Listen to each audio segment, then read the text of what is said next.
31শে October 1984 বুধবার দুপুরে high রে কি নিদারুণ খবর পেল ভারতবাসীর বেতারে।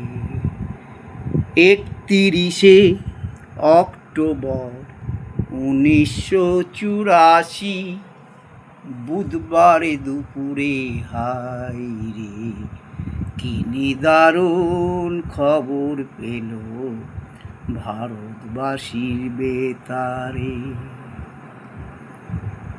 আজকের দিনটায় শ্রীমতী ইন্দিরা গান্ধী তার দেহরক্ষীর হাতে দেহত্যাগ করেছিলেন। ভারতবাসীর কাছে এটা একটা খুবই দুঃখের বিষয়। ইন্দিরা গান্ধীকে আমার পক্ষ থেকে জানাই তেনার আত্মার শান্তি পাক, দেশের কল্যাণ হোক। জয় গুরু, জয় রাধে গোবিন্দ, হর হর মহাদেব।